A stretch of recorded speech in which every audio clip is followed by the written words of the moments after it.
Anda kembali lagi menyaksikan CNBC Indonesia Awards 2021 The Most Inspiring Technology Companies. Kita ke informasi selanjutnya di mana pemerintah akan terus berupaya untuk mencari terobosan dan juga solusi terhadap tantangan yang dihadapi dunia industri. Direktur Jenderal Ketahanan, Perwilayahan, dan Akses Industri Internasional Kementerian Perindustrian Eko Cahyanto mengatakan beberapa terobosan kebijakan sudah dikeluarkan oleh pemerintah. Beberapa di antaranya adalah pemerintah akan membangun platform digital untuk pelaku industri kecil, menengah, dan juga kemudahan perizinan lingkungan hidup, penerapan Standar Nasional Indonesia atau SNI secara wajib. Kemudian peningkatan penggunaan produk dalam negeri, penguatan basis data industri melalui Sistem Informasi Industri Nasional, serta menciptakan sistem konektivitas melalui Platform Nasional Logistik Ekosistem. Eko juga mengajak pemangku kepentingan untuk berperan bersama-sama dalam menciptakan industri dan juga kawasan industri yang berdaya saing, berwawasan lingkungan, dan juga pastinya menerapkan teknologi Industri 4.0.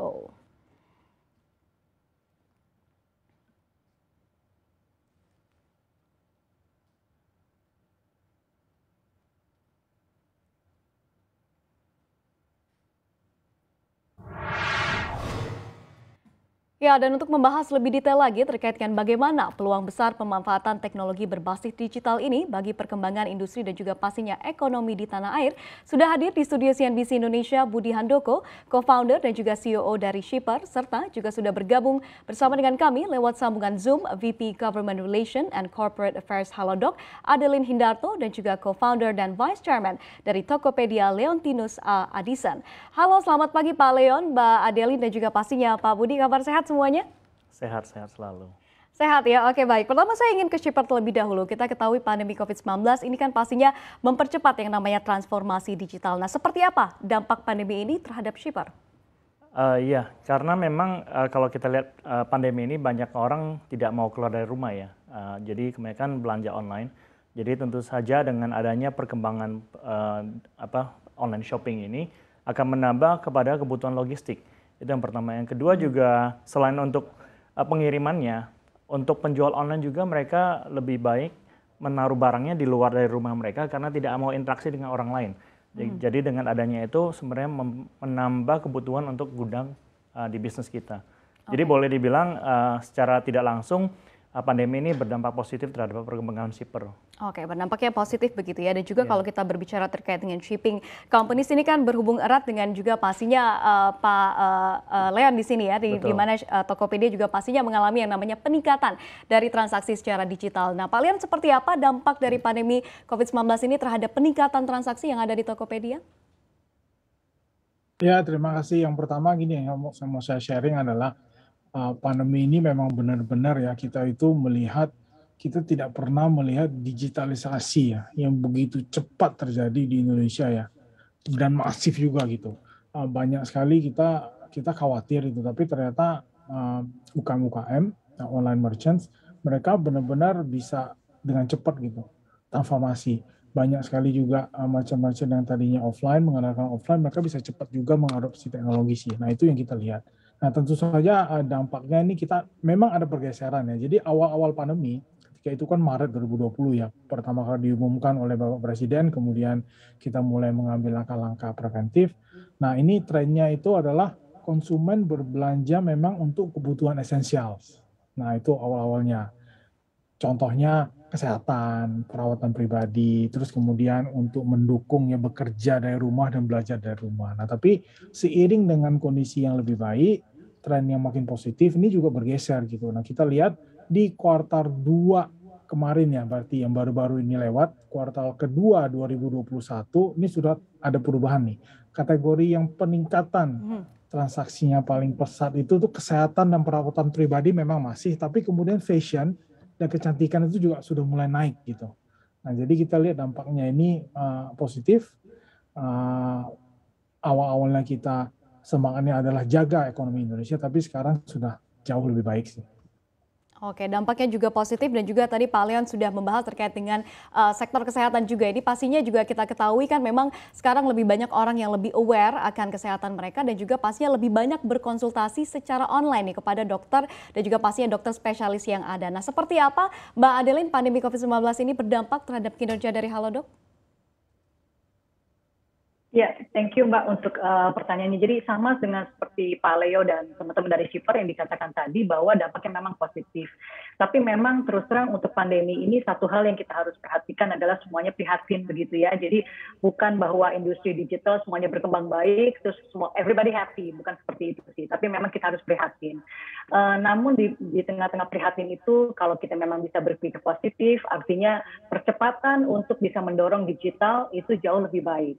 Adopsi sendiri kalau kemarin saya lihat sih dari teman-teman untuk di Halodoc sendiri pemanfaatan telemedicine atau untuk dokter-dokter yang untuk masyarakat yang bisa mengadopsi teknologi telemedicine ini menjadi semakin meningkat.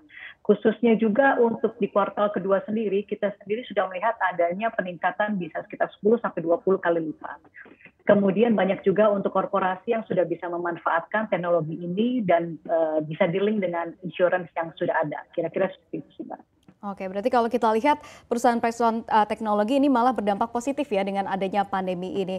Nah, Pak Budi, tadi kan sudah Anda katakan bahwa dampak terhadap kinerja dan juga pastinya transaksi ini meningkat. Namun di saat yang bersamaan kita ketahui juga pandemi kan sudah mulai mereda begitu ya. Lantas seperti apa mungkin upaya dari Shipper untuk tetap menjaga yang namanya kunjungan dan juga pastinya transaksi di tengah pandemi yang sudah mulai mereda? Iya, kalau kita melihat sekarang dengan adanya lajunya digitalisasi ya, otomatis kita melihat bahwa tren untuk orang yang berbelanja online makin lama makin banyak. Nah, untuk itu tentu saja orang-orang yang sudah selama hampir 2 tahun mengalami dampak dari pandemi ini sudah biasa dengan adanya servis oleh third party, misalnya kayak ada pihak logistik seperti kita yang mengirimkan barang untuk mereka ataupun yang membantu mereka untuk pick and pack. Otomatis itu akan membuat trennya bakalan tetap sama karena bakalan tetap naik, dan saya rasa dari teman-teman sesuai dengan forecast dari Google ataupun dari Temasek bahwa industri di Indonesia ini untuk e-commerce bakalan naik sampai sekitar kalau tidak salah 80 miliar dolar ya, dan itu merupakan suatu data yang luar biasa dan akan mempengaruhi kepada perkembangan digital kita secara logistik juga gitu. Oke, berarti Anda melihat tren dari perilaku konsumen ini sudah berubah begitu ya dengan adanya pandemi ini, dari dulunya belanjanya offline, akhirnya sekarang lebih banyak beralihnya ke online begitu ya Pak Budi? Betul, dan juga didukung oleh digitalisasi di daerah-daerah juga di mana kita melihat bahwa pemerintah sangat menggalakkan perkembangan teknologi ya di daerah-daerah, dan itu mempercepat lajunya digitalisasi sehingga akan mempengaruhi kepada tren pembelian online. Oke, nah kalau Pak Leon sendiri dari Tokopedia seperti apa melihat terkait dengan perubahan perilaku konsumen ini dan juga pastinya pandemi yang semakin mereda, apakah ada antisipasi nanti pengurangan atau berkurangnya begitu ya jumlah transaksi di Tokopedia, atau seperti apa Anda melihatnya Pak Leon? Nah, begini, kita salah satu partnersnya kita bekerja sama dengan LPEM, Fakultas Ekonomi dan Bisnis UI. Nah, dari situ kita mendapatkan sih sebenarnya banyak hal-hal yang menarik. Nah, yang pertama itu kita bisa lihat awalnya kan kita jaga ekonomi Indonesia. Kita bantu supaya bisa memenuhi kebutuhan dengan baik, UKM dan merchant juga bisa lebih produktif walaupun dengan segala pengetatan. Nah, kemudian sekarang kita juga mulai mendorong pemulihan ekonomi Indonesia gitu. Kita sama-sama, saya rasa banyak sekali pengusaha juga yang lainnya juga sama-sama mendorong pemulihan ekonomi Indonesia. Hasilnya bagaimana? Nah, hasilnya kita bisa lihat 7 dari ini survei ya dari LPM ya. 7 dari pelaku usaha mereka mengalami peningkatan volume penjualan itu sampai 133%. Nah, 68,6% penjual yang bergabung di Tokopedia terutama saat pandemi, mereka itu adalah pencari nafkah tunggal di keluarga gitu. Nah, kemudian salah satu misinya kami kan pemerataan ekonomi secara digital.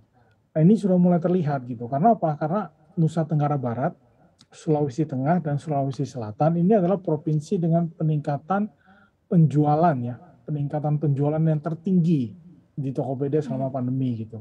Nah, yang menarik lagi dari LPM juga mengatakan bahwa surveinya itu 60% ya, 60% responden itu mereka mengatakan mereka tetap akan melakukan pembelanjaan secara online meskipun pandemi telah usai gitu. Nah, karena menurut saya ini bukan masalah online atau offline sih, karena ini masalah ekonomi kan, dan ini masalah experience gitu. Segala kemudahan, Tokopedia juga kita juga membantunya juga macam-macam kan. Kita juga bikin super ekosistem, kita bikin support system sehingga para pelaku usaha mereka bisa berkreasi, mereka bisa mengembangkan bisnis mereka dengan baik. Nah, kira-kira begitu sih. Kalau dari kami sih melihat hal-halnya sangat baik ya. Semua tanda-tanda itu bagus sekali sih sebenarnya. Oke, berarti Anda melihat perilaku atau perubahan perilaku konsumen ini cukup permanen begitu ya Pak Leon. Nah, terkait dengan hal ini saya ingin tanyakan juga kepada Mbak Adeline, kalau kita lihat kan kasus COVID-19 di negara kita sudah turun cukup drastis begitu ya, ada di kisaran ratusan kasus saja per harinya. Nah, apakah ini juga berdampak pastinya terhadap transaksi di Halodoc? Ya, thank you. Jadi sebenarnya hampir sama statementnya dengan yang tadi teman-teman dari Tokopedia dan Shipper, bahwa sebenarnya karena pandemi ini terus terang membuat orang tuh mengadopsi mengenai digital tuh jadi semakin tinggi gitu ya. Dan sebenarnya kalau misalnya pandemi sudah semakin turun, apakah ininya juga turun? Jawabannya kalau menurut saya sih enggak gitu. Karena seperti tadi ya, kebutuhan untuk konsumen suplemen seperti itu pun masih terus sangat tinggi. Dan terus terang kami di Halodoc sendiri kita juga menciptakan platform untuk satu ekosistem yang lengkap untuk kesehatan, dan kami rasa ini juga yang banyak diadopsi oleh masyarakat selama pandemi maupun untuk di saat-saat di belakangan ini, kira-kira seperti itu. Contoh yang banyak dimanfaatkan sendiri adalah mengenai untuk appointment, apakah itu mengenai untuk tes COVID, kemudian untuk vaksinasi, untuk saat ini pun masih terus berjalan. Kira-kira begitu sih Mbak. Oke, berarti Anda juga melihat perubahan konsumen atau pasien yang sama juga ya, di mana mungkin kayaknya sepertinya pasien saat ini masih agak takut-takut begitu ya untuk berobat langsung datang ke rumah sakit begitu ya Mbak Adeline. Baik, menarik sekali, tapi pemirsa jangan kemana-mana, dialog bersama dengan Budi Handoko, co-founder dan juga COO dari Shipper, dan juga VP Government Relation and Corporate Affairs Halodoc, Adeline Dato, dan juga pastinya co-founder and Vice Chairman dari Tokopedia, Leontinus A. Adison, dalam CNBC Indonesia Awards 2021 The Most Inspiring Technology Companies akan kembali usai jeda berikut, tetaplah bersama dengan kami.